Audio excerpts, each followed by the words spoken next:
If they're working in New Zealand, they'll get paid an average salary of between, I think it's 64 and 71,000 based on the current roster builds that we're seeing in our pilots in New Zealand. We said an average salary of $67,000 versus a New Zealand average salary of $39,000. And when they're working in Australia, they're on an Australian contract and they get paid around 87,000 Australian dollars. But I've been advised that the contract shows that the guaranteed minimum pay is New Zealand $42,000 a year. Could that be the case? So it's a minimum pay of $42,000 compared to what they might actually get. What they're referring to there is someone working 11.3 hours a week, and of course someone's working 11.3 hours a week, they will get paid less. That salary number that has been quoted by other sources as well excludes annual leave, it excludes the allowances, and therefore is not a correct representation of someone working as a pilot in New Zealand. All right, so subparagraph 19.1a states that the base salary set out in Schedule 3, which states that the guaranteed minimum pay is $42,000 New Zealand a year. That doesn't include those other matters you've referred to. It doesn't, and it's for working 11.3 hours a week. Well, I think it's fair to say, I mean, the numbers that Bruce quoted are our expectation of what the pilots will get paid. That number is not a realistic expectation because we're not going to have any of the cadets flying that low level of hours.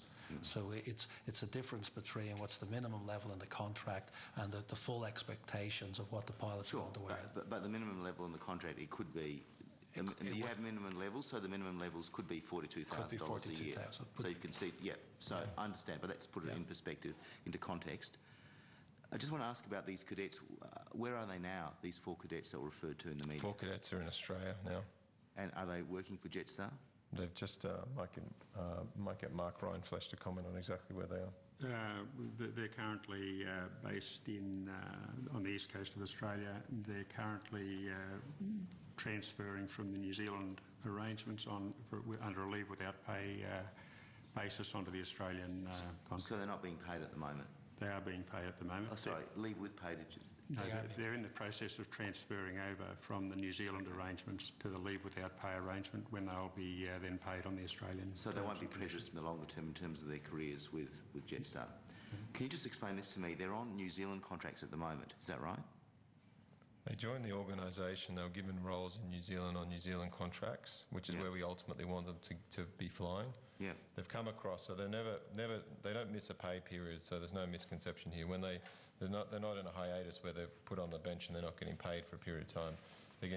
Once they get moved into an Australian role, they then get paid in Australian dollars, and New Zealand salary stops, and they get paid in an Australian salary. Sure, but they finish their, but they can't fly in Australia at the moment, can they? They can't fly in Australia until they're established under the Australian terms and conditions. They are qualified now to fly in Australia. We're just going through that transfer process. There's one thing I don't understand. I don't want to labour this because I want to ask about safety management systems and fatigue, which is a particular concern that's been put to me by a number of pilots. But they can't fly in New Zealand, though, can they? They're intended to fly in New Zealand, but they can't actually. They can't actually fly in New Zealand. The situation in terms of where they can fly, when we set up the cadet pilot scheme by agreement with CASA, we decided that the best place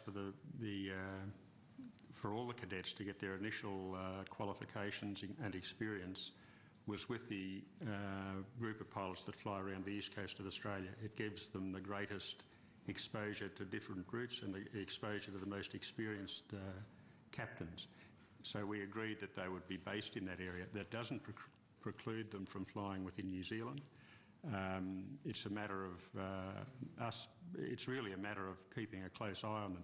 Several of our Australian pilots fly, or numerous Australian pilots based in Sydney, Brisbane, Melbourne, fly regularly in New Zealand. But isn't it the case that they did do training they were trained in New Zealand as well? They're ab initio to their initial type rating training. They haven't been trained by Jetstar in New Zealand, no. No. But, did they do any training with Jetstar in New Zealand? There has been, I think, one pilot flew a training flight from Christchurch to Auckland return in New Zealand with a very experienced training pilot. But these pilots couldn't actually fly to New Zealand upon completion of their training, could they? Yes, they could. There's no issue with where they fly. What we're trying to do, and the term probably the difficulty for the committee, term cadets is getting bandied around in terms of a very broad period of time, because part of it's the time they were CTC in Oxford doing their training course. Part of it then is this process now where they've actually started flying with us, and part of it will be they'll continue on their cadet contract for a 6-year period. So the term cadet gets put around all of that. We're dealing with a specific part of the period of time now where they're coming in, and we want them exposed to our most experienced captains for the first 500 to 1,000 hours of flying. In New Zealand, though, isn't it the case, and please correct me if I'm wrong, but my understanding was that you can't pilot public transport aircraft even as a first officer unless you've got 500 hours airtime. Is that the case or not? That's under the New Zealand rules, and no pilots of ours have flown outside of those rules. The pilot that flew in New Zealand had nearly 800 hours experience. Right. But the other cadets did or didn't have that 500 hours minimum? The other cadets have not flown airline aeroplanes in New Zealand. The training they were doing there was the cadet pilot training scheme prior to coming and working with Jetstar. Sure. Can I just go on the issue of fatigue management? I know that Captain Wilson and Mr Gissing made reference to that. I received an email that I might just show to Mr Buchanan, dated the 7th of January, that the name of the person's been, the addressee and the person who wrote it's been deleted. By my understanding is he had a position with Jetstar at the time out of the Perth base, managing the roster of the Perth base. I don't know if you've seen that email. I don't think it's necessary to mention the person's name, so as not to cause him any embarrassment. But they're great things, emails, aren't they? Yeah. Well, I mean, we could share, but I thought the fair thing to do was just to put it. Have you had a chance to? Have you seen that email before? No, I've never seen this email. Yeah. It goes to a cultural issue. I mean, the Chair, if I could table that in due course. Okay. It starts off by saying, this email comes with a warning. If you're easily offended, then delete this email and read no further. Next paragraph, toughen up, princesses. Next paragraph, you aren't fatigued, you are tired and can't be bothered going to work. And then it was quite scathing, as I understand it, of pilots at the Perth base who were complaining about issues of fatigue and getting leave. Is the person who was running the Perth base still in that position? We don't have anyone in our business that works as running Perth-based roster, so I don't know.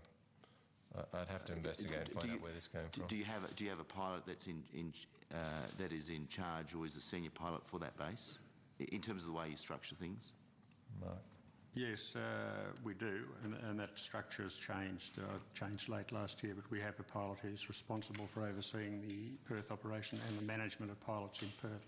And is that the same pilot from January of this year? From January of this year, yes, it is. As I say, the structure has changed. We used to have people called base pilots. They've now had someone put it on top. Can I make a comment on this, which I think is important? You know, I think if there's a potential here for a warehouse of information and accusations and material to be compiled and accumulated against the airlines, there is a process that we do go through. And actually, it's in our interest to know about these things, and then it's in the safety interests for the aviation market in Australia for us to know about these things. And the fact that people are holding them back when there's plenty of processes and procedures within the current framework for these to be reported. It could have been reported to CASA, and CASA would have done an investigation. It could have been reported into Jetstar Safety. It could have been reported into the whistleblower process that we have in the Qantas group. We have so many different mechanisms that these claims can be investigated, and it's very hard, you can understand, for the management here to be perceived and to be given notes on the spur of the moment. When these things can go through a proper investigation, and if somebody has done something wrong outside of the parameters that the company is operated in, that will be dealt with, that will be stopped, and we'll make sure that it doesn't occur again. That's what the safety management system is all about, and there's plenty of mechanisms for that to occur. I have to say I'm very disappointed that these things are being built up like this, because it's not in the interests of safety that that's occurring. And we need to get them to come through the proper processes and the proper diligence to make sure they're happening. I think, Mr. Joyce, the issue has been that a number of Jetstar pilots have come forward to speak that they don't want to be public on it. They're concerned that that was a cultural issue at that particular base, where complaints about fatigue were treated quite dismissively, and they didn't feel confident in the system.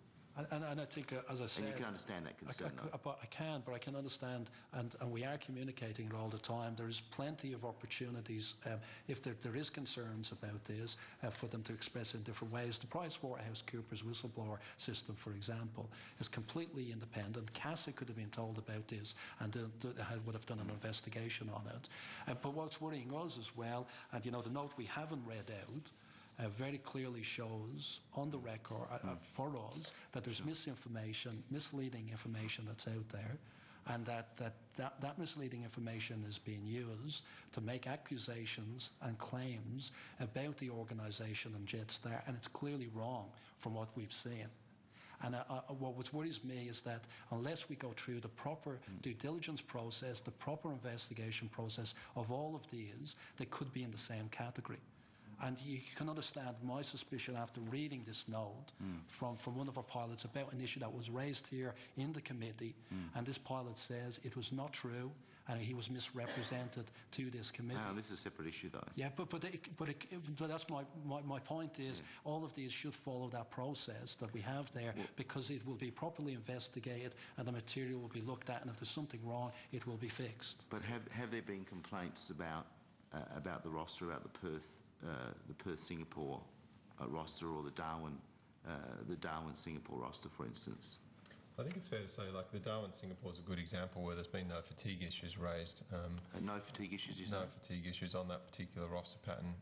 In fact, when we look through our records on that one, and we've recently changed, a good example of fatigue risk management process working well, where in December, when we started the Melbourne-Singapore direct services on the A330s, we consolidated our Darwin flights and we upgraded the aircraft to an A321.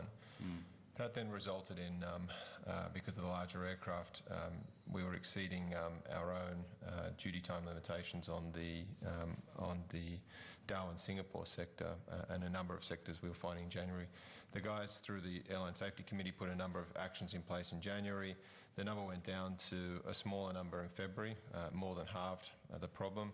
But the guys still weren't happy with it in February, and February made the decision to overnight the crew in Singapore. And that's a good example of the fatigue risk management processes and the internal processes working well, when it's not even about individual fatigue reports from pilots. It's about ourselves looking proactively at the compliance and about what are we doing in terms of our own internal statistics, and then proactively responding to that. But what does it say when some pilots feel that they need to give this information to senators because they feel that systemically that the system in place at Jetstar is lacking, or that there isn't a culture where those concerns could be treated seriously?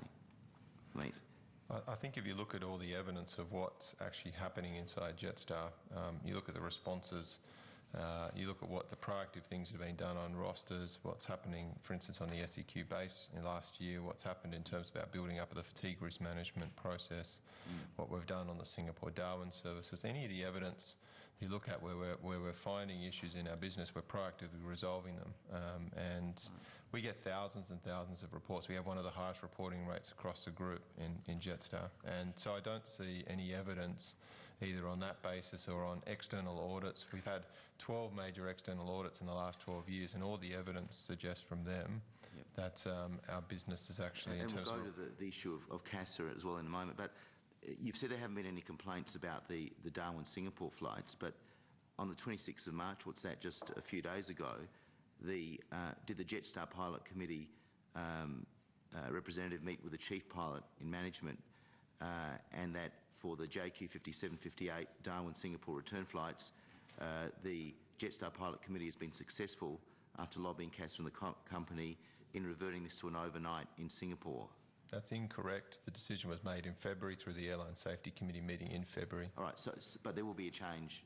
Yes, absolutely. Okay, well, that's an encouraging thing. That's the way the system should work. I mean, Bruce outlined exactly what takes place in terms of the review that takes place. But